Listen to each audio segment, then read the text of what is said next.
So there is a to-do list in this newsletter that I hope all of you pay attention to. And in this to-do list, one of the very special things to notice is a return to school newsletter.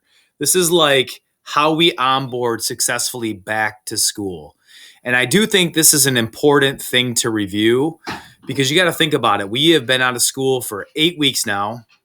And during those 8 weeks, our kids probably unlearned a lot of the routines and procedures that they were so familiar with.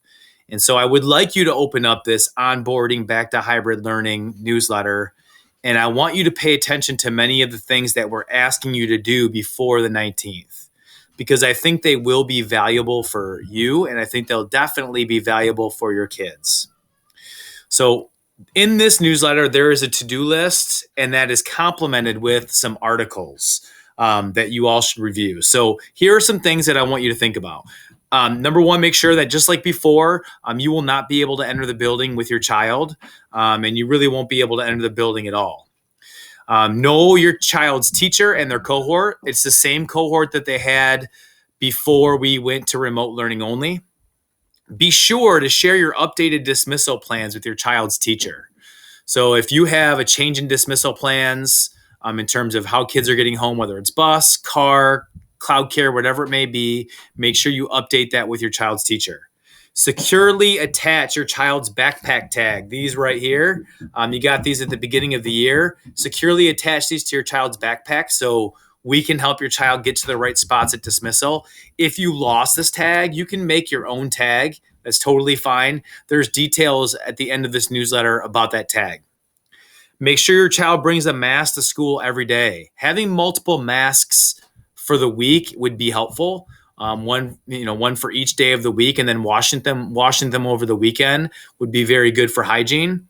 There's a welcome video that I created at the beginning of the school year. I think that would be a helpful video for your kids to rewatch because it shows them the paths that they take when they get dropped off at school. Review and know the parking lot procedures that are in this newsletter.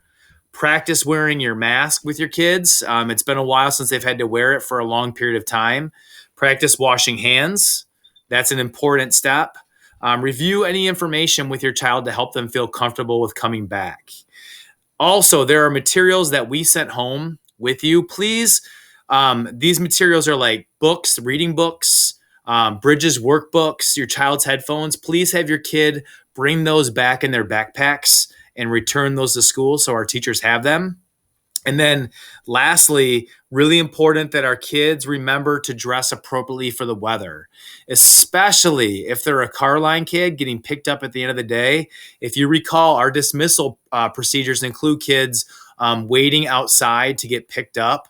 And we will continue to do that. Unless the weather is unreasonably cold, we will continue to do that so that we're spaced out and not all crowded inside the building. So if it's cold and snowy, kids should have hats, gloves, boots, snow pants, all those things for them to stay warm. Which leads me to the last thing. A good idea is for your kids to practice putting on their snow gear, their hats, their gloves at home, so it's quick when we do dismissal. Those are things that our kindergarten, first and second graders don't do super quickly. So the more that you can practice that with them at home would be helpful for us. As you scroll through this return to school hybrid onboarding ramp, you'll see the videos that are in here. It walks you through each thing. But the more that you can do those things prior to coming back on the 19th, the better things will be for your child. Transitions are tough. And transitions during a national pandemic are tough as well. Reach out to us if you have any questions. Hopefully this is helpful, and we look forward to seeing everyone back on the 19th.